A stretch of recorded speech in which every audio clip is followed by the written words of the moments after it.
Assalamualaikum warahmatullahi wabarakatuh.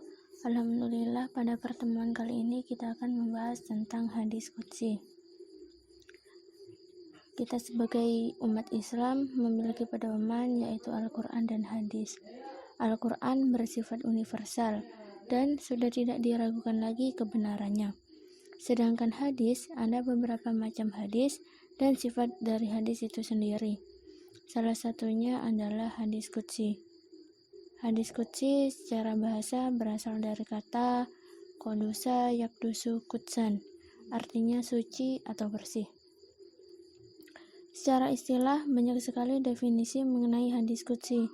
Salah satunya, hadis qudsi adalah sesuatu yang diberikan Allah kepada nabinya perantara ilham atau mimpi. Kemudian Nabi SAW menyampaikan berita itu dengan ungkapan-ungkapannya sendiri. Perbedaan hadis qudsi dengan Al-Quran. Ada beberapa perbedaan antara hadis qudsi dengan Al-Quran. Yang pertama, kalau hadis qudsi, lafadznya dari Nabi, maknanya langsung dari Allah. Kalau Al-Quran, semua lafadz dan maknanya langsung dari Allah. Hadis qudsi. Semua lafadz hadis ketika dibaca hurufnya tidak berpahala, kecuali pahala dari niatnya dan pahala dari hadis yang diamalkan.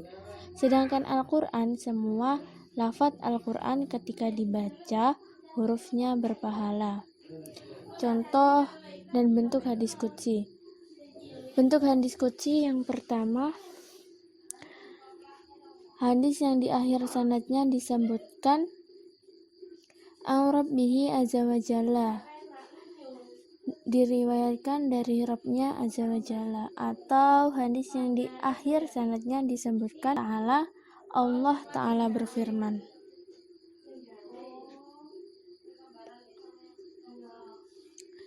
Contoh hadis qudsi. Bismillahirrahmanirrahim. An Abi Hurairah radhiyallahu anhu qala Rasulullah sallallahu alaihi wasallam qala Allahu azza wa jalla al-kibriya'u ridai wal azamatu izari faman naza'ani wahidan minhuma fadaftuhu finnar. Rawahu Abu Dawud wa kadzalika Ibnu Majah wa Ahmad. Kita lanjut tentang hadis marfu. Hadis marfu adalah perkataan, perbuatan, atau takrir yang disandarkan kepada Nabi Muhammad SAW. Baik sanad hadis tersebut bersambung-sambung atau terputus, baik yang menyandarkan hadis itu sahabat maupun yang lainnya. Definisi ini memungkinkan hadis mutasil, mu'allaq, mursal, munqati, dan mudlal menjadi marfu. Adapun hadis mauquf dan maqtu tidak dapat menjadi marfu bila tidak ada qarinah yang memarfukannya. Nah, dengan demikian dapat diambil ketetapan bahwa tiap-tiap hadis marfu itu tidak selamanya bernilai sahih atau hasan. Tetapi setiap hadis sahih atau hasan tentu marfu atau dihukumkan marfu. Kita lanjut. Hadis dilihat dari kuantitasnya. Hadis dilihat dari kuantitasnya dibedakan menjadi dua, yakni hadis mutawatir dan hadis ahad. Hadis mutawatir menurut bahasa adalah isim fa'il mustaq dari at-tawarun, yang artinya at-tatabu, berturut-turut.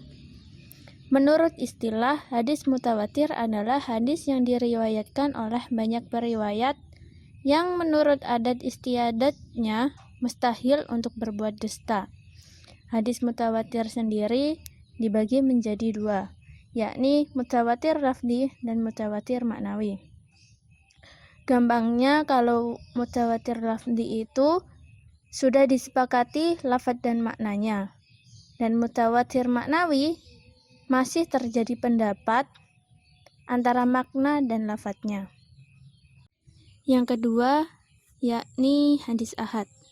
atau hadis yang tidak memenuhi syarat mutawatir. Bila hadis mutawatir dapat dipastikan sepenuhnya berasal dari Rasulullah SAW, maka tidak demikian halnya dengan hadis ahad. Hadis ahad tidak pasti berasal dari Rasulullah SAW, tetapi diduga berasal dari beliau.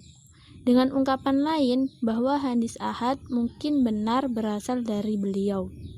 Oleh karena itu, kedudukan hadis ahad sebagai sumber ajaran Islam berada di bawah kedudukan hadis mutawatir. Hadis ahad sendiri dibagi menjadi 3, yakni hadis masyhur, hadis aziz, dan hadis gharib. Hadis masyhur adalah hadis yang diriwayatkan oleh 3 orang atau lebih, namun belum mencapai derajat kemutawatiran. Hadis aziz adalah hadis yang diriwayatkan oleh 2 orang, dan hadis gharib adalah hadis yang diriwayatkan oleh 1 orang. Mungkin cukup sekian pembelajaran kita hari ini. Apabila Anda salah kata, mohon maaf sebesar-besarnya.